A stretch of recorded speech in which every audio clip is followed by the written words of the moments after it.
Hi guys, this is The Lightning Thief. I'm Percy Jackson. I'm still in chapter 4. This is the second half of chapter 4. I told you. Mom, I'm not leaving you. Help me with Grover. I didn't wait for her answer. I scrambled outside, dragging Grover from the car. He was surprisingly light, but I couldn't have carried him very far if my mom hadn't come to my aid. Together we draped Grover's arms over our shoulders and started stumbling uphill through wet, waist-high grass.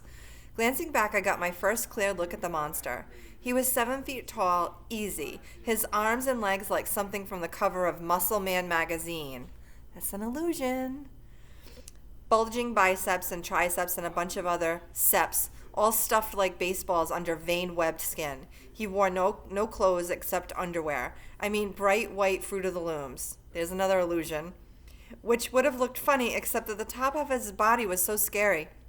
Coarse brown hair starting at about his belly button, and got thicker as it reached his shoulders. His neck was a mass of muscle and fur leading up to his enormous head, which had a snout as long as my arm, snotty nostrils with a gleaming brass ring, cruel black eyes and horns, enormous black and white horns with points you just couldn't get from an electric sharpener. I recognized the monster all right. He had been in one of the first stories Mr. Brunner told us, but he couldn't be real. I blinked the rain out of my eyes. That's Pasiphae's son, my mother said. I wish I'd known how badly they want to kill you. But he's the min. Don't say his name, she warned. Names have power. The pine tree was still way too far, 100 yards uphill at least. I glanced behind me again. The bull man hunched over our car, looking in the windows, or not looking exactly, more like snuffling, nuzzling. I wasn't sure why he bothered since we were only about 50 feet away. Food, Grover moaned. Shh, I told him. Mom, what's he doing? Doesn't he see us? His sight and hearing are terrible, she said. He goes by smell, but he'll figure out where we are soon enough. As if on cue, the bull man bellowed in rage. He picked up Gabe's Camaro by the torn roof, the chassis creaking and groaning. He raised the car over his head and threw it down the road. It slammed into the wet asphalt and skidded in a shower of sparks for about half a mile before coming to a stop. The gas tank exploded. Not a scratch, I remembered Gabe saying. Oops.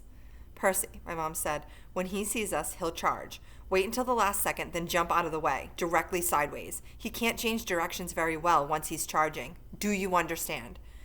How do you know all this? I've been worried about an attack for a long time. I should have expected this. I was selfish keeping you near me. Keeping me near you? But another bellow of rage, and the bull man started tromping uphill. He'd smelled us. The pine tree was only a few more yards, but the hill was getting steeper and slicker, and Grover wasn't getting any lighter. The bull man closed in, and another few seconds and he'd be on top of us. My mother must have been exhausted, but she shouldered Grover. Go, Percy. Separate. Remember what I said. I didn't want to split up, but I had a feeling she was right. It was our only chance. I sprinted to the left, turned, and saw the creature bearing down on me. His black eyes glowed with hate. He reeked like rotten meat. He lowered his head and charged. Those razor-sharp horns aimed straight at my chest. The fear in my stomach made me want to bolt, but that wouldn't work. I could never outrun this thing, so I held my ground, and at the last moment I jumped to the side. The bull man stormed past like a freight train. Like a freight train. Simile. Then bellowed with frustration and turned. But not toward me this time. Toward my mother, who was setting Grover down in the grass. We reached the crest of the hill. Down the other side I could see a valley, just as my mother had said, and the lights of a farmhouse glowing yellow through the rain. But that was half a mile away. We'd never make it. The bull man grunted, pawing the ground. He kept eyeing my mother, who was now retreating slowly downhill, back toward the road, trying to lead the monster away from Grover. Run, Percy, she told me. I can't go any farther. Run! But I just stood there, frozen in fear, as the monster charged her. She tried to sidestep, as she'd told me to do, but the monster had learned his lesson. His hand shot out and grabbed her by the neck as she tried to get away. He lifted her as she struggled, kicking and pummeling the air. Mom! She caught my eyes, managed to choke out one last word. Go! Then with an angry roar, the monster closed his fists around my mother's neck. She dissolved before my eyes, melting into light. A shimmering golden form as if she were a holographic projection. A blinding flash and she was simply gone.